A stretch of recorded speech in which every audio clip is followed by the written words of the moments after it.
All right, Salaki, we back. All right, verse 21, Psalms 55 and 21. The words of, let me go back up to 20.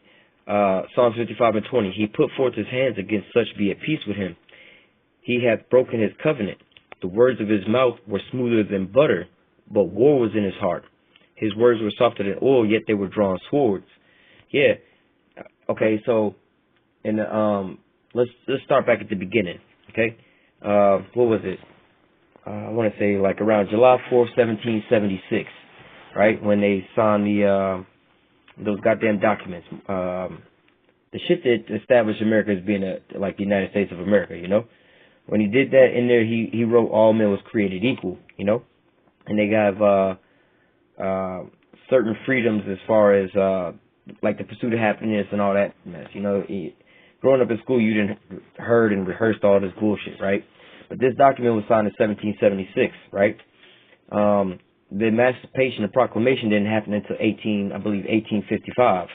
So how is it the fact of that almost 100 years, you know, almost 100 years beforehand that you would so-called emancipate these slaves, but you write a document saying all men was created equal, but yet you didn't said that you know, basically the Southern Kingdom was 3/5 of a man, you know? He's not even human.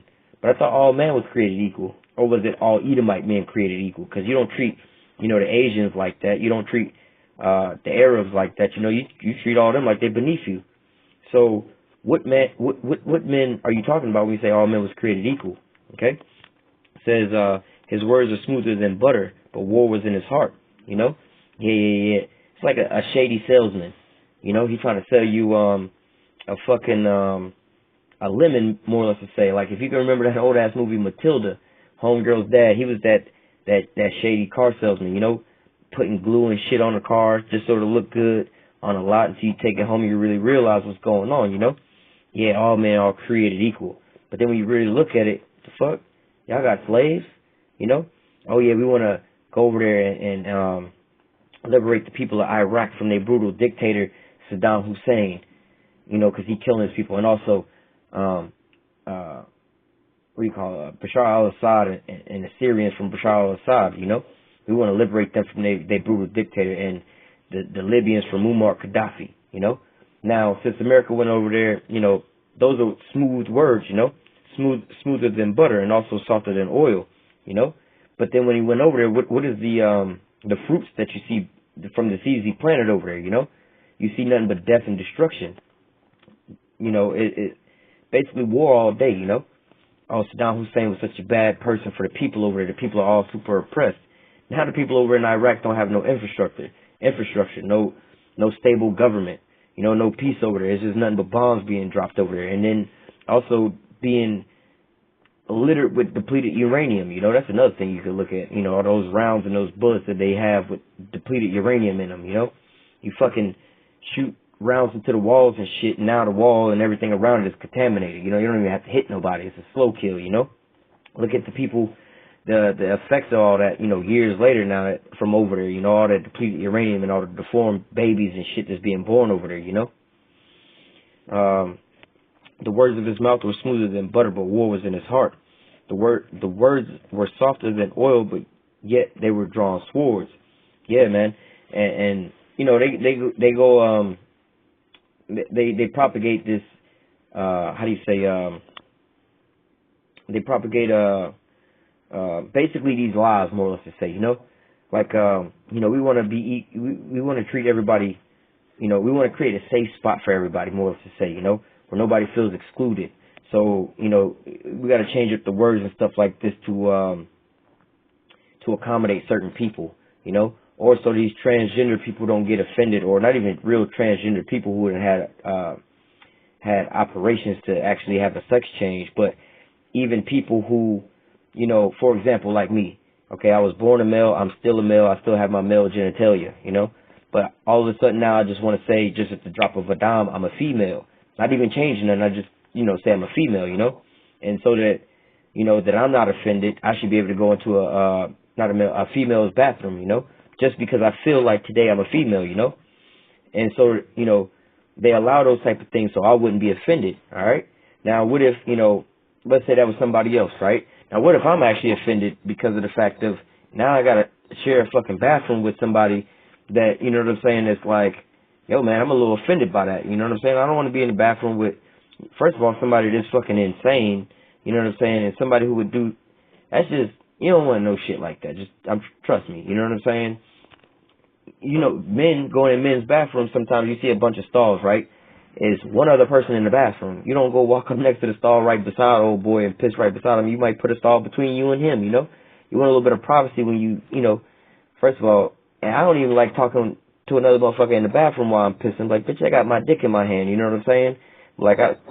That's a little weird off rip. And we both got the same genitalia. We both identify as males, Ain't nothing strange going on between the two of us, but I still don't even want to talk to you while I'm in the fucking bathroom and I got my dick in my hand, pissing, Let alone, I don't want no deranged motherfucker that is clearly a female coming in the bathroom like, yeah, I just, I consider myself a man right now, I work with one of these motherfuckers like that, Homegirl is clearly a female and shit like that, but want to walk around. Like, I'd be offended walking around seeing homegirl sag her fucking pants with boxers on and shit. I'm like, that's just some nasty shit going on right there. Like, that's just, I'm offended by that type of shit. But like, the type of shit that you got going on, you think you a man and shit.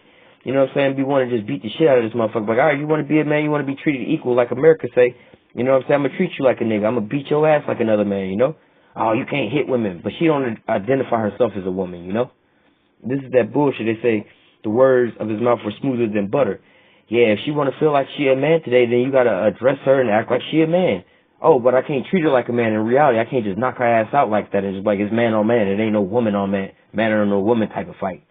You see, this is that bullshit that they be, propagating. Talking about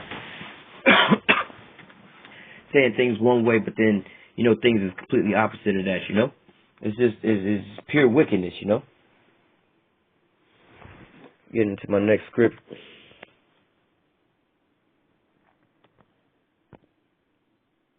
Come on now. Oh, that's not what I want. This is the book of Revelation. Come on. I think my phone is frozen. Oh, there we go. Revelation chapter 11, verse 8.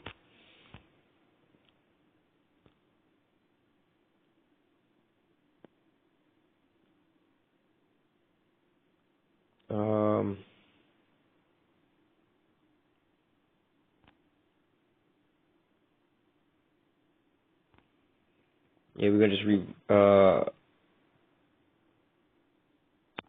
yeah. Alright, this is Revelation 11 and 8. And their dead bodies shall lie in the street of the great city.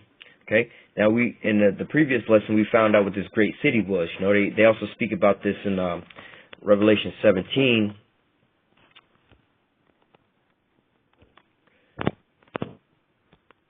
It says, and the woman which thou sawest is the great city which reigneth over the kings of the earth. That's Revelation 17 and 18, okay? Now, and going into that, this whole chapter is about that great whore, Mystery Babylon. Back in Revelation 11 and 8. It says, and their dead body shall lie in the streets of the great city, okay?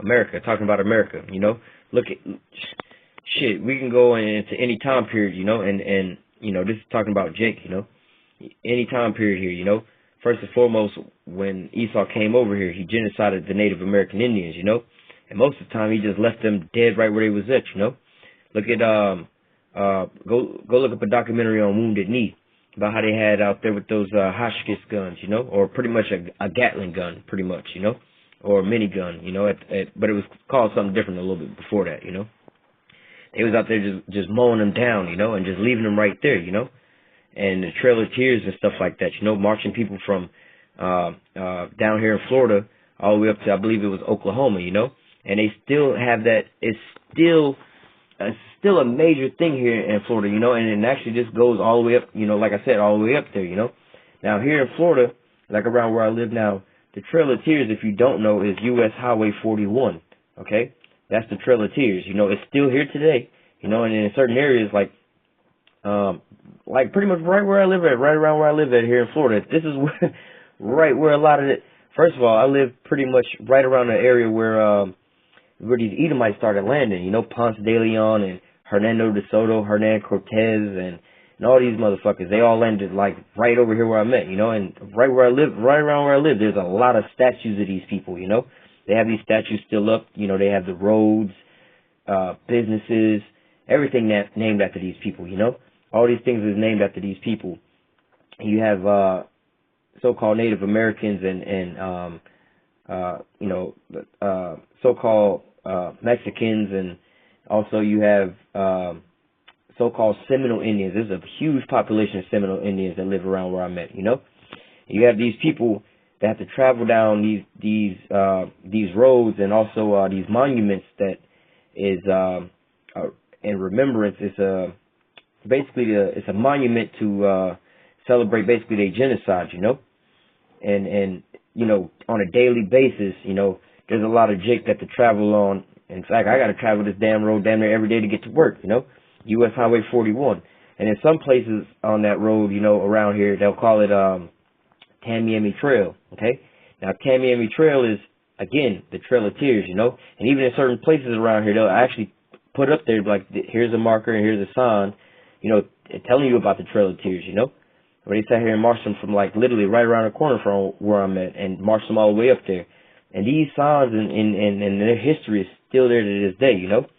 And like I said, I believe it was that motherfucker Andrew Jackson, you know, the president, you know, who wound up marching. He was, I believe, yeah, he was in charge of marching them up there, you know, and they put his face on a $20 bill, you know. And so, again, another one of these monuments to these people who left these Israelite bodies out on the ground, you know. They memorialize these people, you know, and they put it back in our face, you know, and make mockery of us, you know. Not only the Native American Indians, you know, when Judah came over here, you know, you have that song Strange Fruit, you know, by what's her name, Nina Simone, I believe her name is, you know. Go look up some pictures of those things. Like back in the day, you had you know, images and stuff like that, postcards made up of, you know, Edomites hanging jakes, you know, from trees. Like, and I got an image of basically a field full of Edomites, you know, out in the snow and stuff like that. And then you see some trees in the background. It's just like a big postcard, like a huge family of like 200 family members standing out in this picture, you know. But when you look closely at the trees, there's a bunch of bodies hanging from these trees, you know. And I also got other images and stuff where they had Jake, like, you know, a father and his sons all chained to a tree, you know, and just left them there, you know. And you know, I believe it was it Emmett Till? No, it wasn't Emmett Till. Well, Emmett Till was done this way too. You know, they actually threw him, I believe, in the water. But George Steiny, I believe it was, who, you know, after they did what they did to him, they pretty much tied him up on the side of a fence and just left his body there, you know. And to these days, you know, till today, you know, they'll sit there and kill Jake on the road and leave his ass on the street, you know, while they do their so-called investigation. But if you ever notice, when an Edomite dies like that, they hurry up and clean the body up and just put a little marking outline around where he was at and do their investigation that way, you know. You know, they do this all day long, you know. They'll, you know, see Jake and they just leave his ass there, you know. And, you know, how do you say, metaphorically, you know, our bodies are just laid out our dead bodies are laid out in the streets, you know. We're in a dead state, you know, and nobody's coming around to so-called revive us or give us no kind of life, you know. We just destroyed, you know. You see how people walking around, it's basically dead people walking around, you know. Ezekiel 37, you know. But, you know, also like in Ezekiel 37 say, the Most High now send out his prophets to put that breath back into, you know, these dead bodies. But nevertheless, these damn dead, let me read the whole thing, because it'll get into there. You know, it says, we'll just get to it here in a second. It says, Revelation 11 and 8, and their dead bodies shall lie in the street of the great city. Okay, we already established that's talking about America, Babylon the Great. And it's going to further go into it. It says, which spiritually is called, okay, that's not saying that it's actually called, okay, it's spiritually called or metaphorically being called, just like Walmart, right? Walmart's name is Walmart, you know, but there's some people who say they go to Wally World. You know, some people would be like, oh, if I was to say, oh, I just went to Wally World, you would know that it's talking about Walmart, you know. That's like saying spiritually, which is called Wally World, you know. You know it's talking about Walmart. So, and their dead body shall lie in the streets of the great city, which is spiritually called Sodom and Egypt, where also our Lord was crucified. Now, Yahushua was not crucified over here in America, you know. We know that he was actually crucified pretty much in Israel, in the land of Israel, and at the place called Golgotha, the place of the skull, you know. That's where he was crucified at. But here in America, like I got into way earlier about covering the faces of the judges, you know, they have that image. It's you pretty much looking at an Edomite over here, you know. But everywhere else, you know, you see basically Jake images over there, you know. And also in other places of the world, they know who the real Israelites are. But here, they cover all that up, you know. And you know, and how do you say, they X us out, you know. Oh, you can't be the real Jews and such on and so forth. But it also, let me go back up. It says, which is spiritually called Sodom and Egypt. Okay. Now Egypt is the house of bondage. It basically means the house of bondage. You know, that land over there that you call Egypt today is actually called Mizraim. You know, it was named after one of Ham's sons. You know, so you know this word Egypt basically is a word that means bondage, you know. Let me see if I can grab that. I think that's Exodus. Right here, Exodus 20:2. I am Yahweh, thy power, which have brought thee out of the land of Egypt. Okay? So out of the land of Egypt, out of the house of bondage. Okay? So another word for that bondage is slavery. Okay? The house of slavery. Now, fast forward that to today. Okay? And when you fast forward that to today, you realize that that's talking about America, you know. Give me 1 second. All right, yeah.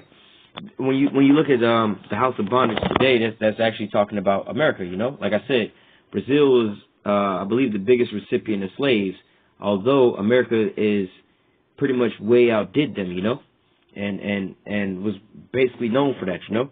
How was America made great?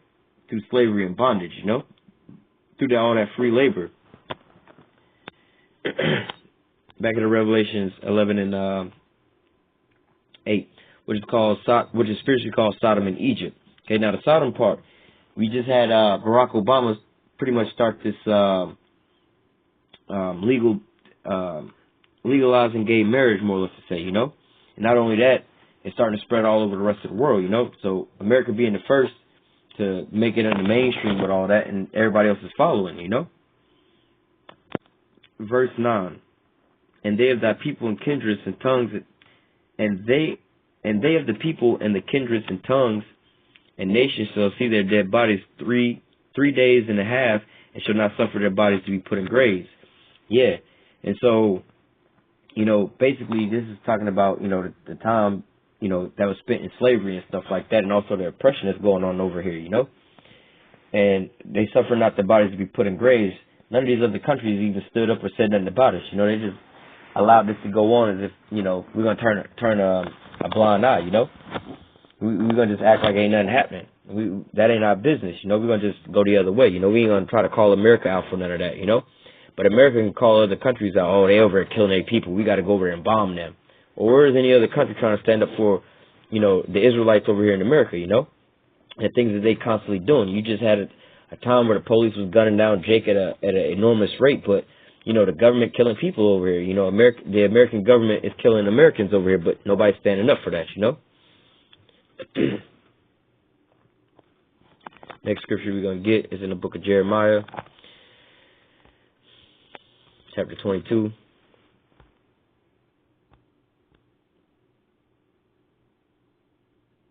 Verse 13. Actually,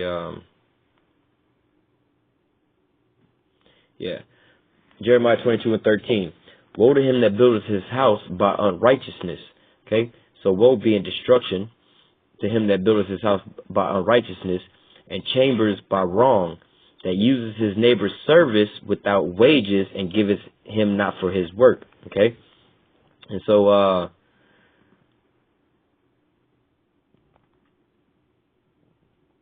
so it says, woe to him that buildeth his house by unrighteousness. Yeah, how was his house, America, built? Okay, off of first of all, how did you even get the deed to this land? You didn't buy it, you stole it. You know, you wound up genociding all the people that was over here, and then you so-called self-proclaimed and established this land for yourself, you know? And it's chambers by wrong, okay? That basically you just came over here and claimed this as your own land after killing everybody else, you know? Then it says that uses his neighbor's service without wages and giveth him not for his work. And exactly, you know, the Southern Kingdom, you know, we was brought over here in slavery, cargo slave ships, you know, who uses his neighbor's services without wages. Like, that's self-explanatory. I don't know if I can break that down even further than what it is. It's like, you know, I want to go and get this car off the car lot, but I don't want to pay for it. You know, I want to get, you know, internet and cable, but I don't want to pay for the services. You know, like you basically just stealing, or, you know, in this case, you got people in captivity and you're not paying them for their work. You know, it says that uses his neighbor's service without wages and giveth him not for his work. Okay, and that's exactly what's going on over here in America. They like to you know, they like to you know, they still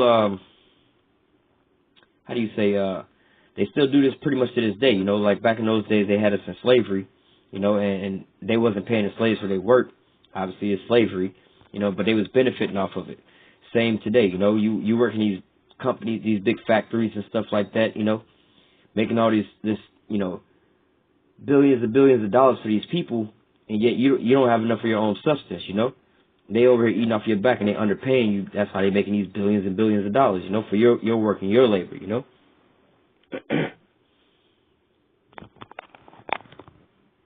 Let's go in the book of Habakkuk, chapter 2, verse 9. Woe to him that coveteth the evil covetousness to his house, that he may set his nest on high, that he may be delivered from the power of evil. Okay? So, okay, verse 10. Thou hast consulted shame to thy house by cutting off many people, and hast sinned against thy soul. So basically, you know, you didn't cut off all these people, and basically you didn't genocided all these people so you could sit on top. Like I was just going to, like, yo, you had to put to death an entire, like, nation of people to get this landmass, you know? Not only that, you had to basically enslave another entire nationality of people to build up this nation and put you on top and make you, you know, the richest, most powerful people, you know, that there is, you know? You had to use slavery and deceit, you know? You had to use this ill will to get to where you at, you know? I'm going to get into some of that real quick. This is the book of Joel, chapter 3. We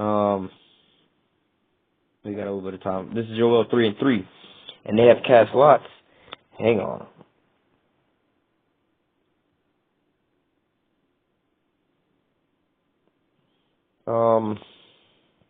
Oh yeah, we'll just go at verse 3.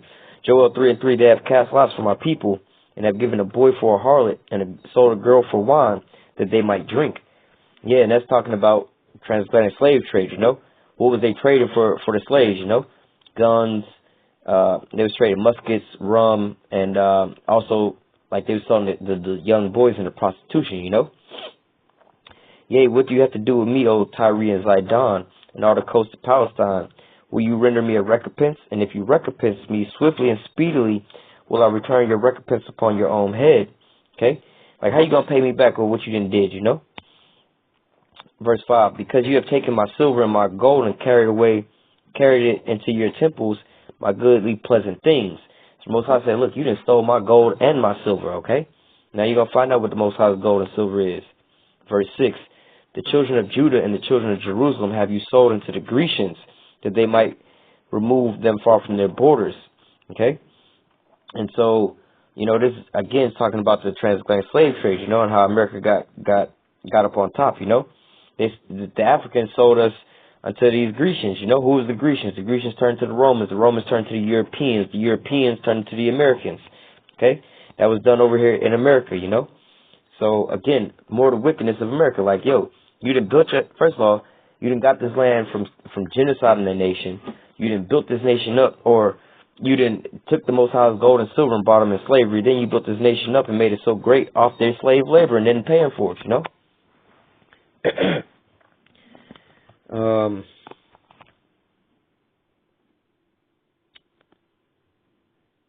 Yeah. Let's go jump right into it. This is Jeremiah 50:33. Thus saith Yahweh of hosts, the children of Israel and the children of Judah were oppressed together, and all that took them captive held them fast and refused to let them go. Okay? Yeah, and that's these so-called Edomites. And where are we today? We still in captivity up under them, and they don't want to let us go. They wanted to let us go. They was like, all right, y'all the Israelites, y'all can go back over to the land of Israel, you know? But that's not happening. They won't let us leave, you know? They won't let us, they won't, give us, how they used to say, oh, we'll give you 40 acres and a mule. We'll set you back straight so you can be on your own. You can sustain yourself, you know? They don't want to do that because they know that if they let us go, who's going to be over here working these jobs for them, making them rich, you know? These Edomites are on vacation at home, or CEOs of these companies, while we out there doing that slave labor, you know? They don't want to let us go, okay? And that's really in all these different nations. None of these other nations really want to let us go because they prosper off of us, you know? All the nations are going to be blessed. You know, Abraham, the promise was given, all the nations are going to be blessed through thy seed. Yeah, because they all had us in slavery. We built up all these nations, you know. It's the book of Daniel, chapter 9. Go down to verse 12. It says, Daniel 9:12. And he hath confirmed his words, which he spake against us and against our judges. Hang on. Yeah. And he has confirmed his words, which he spake against us and against our judges that judged us, by bringing upon us a great evil. Okay? What was that great evil the Most High brought upon us for not keeping his law, statutes, and commandments? Okay? We broke the covenant, so, he brought this great evil upon us. Okay? And which was Esau. But, Esau had then took it to the extremes and to the max. That's why he getting his judgment. Okay? Not because he took us into captivity, but further, he that leads us in captivity shall go into captivity. But, he refused to let us go, and then also, you fucking alright, so what they slavery isn't necessarily it's not a bad thing, okay?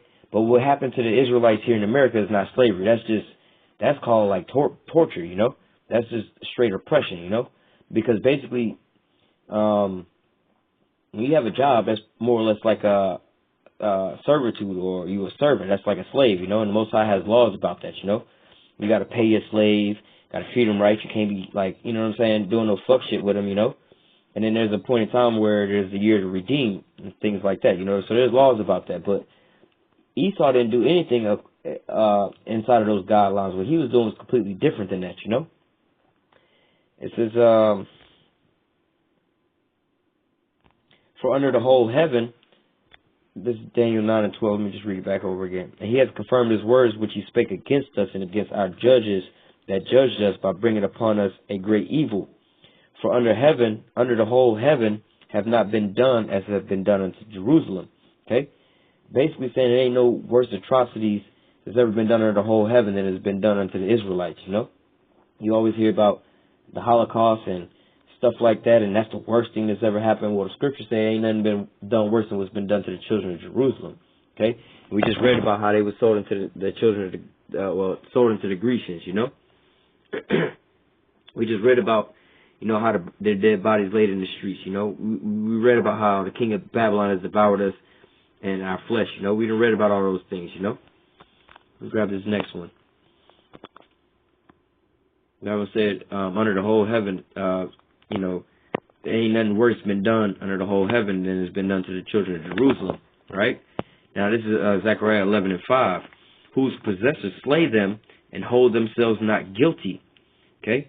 So, Zimmerman, right? Darren Wilson. These are just modern examples of that, you know? But then you try to bring out slavery and oppression, you know?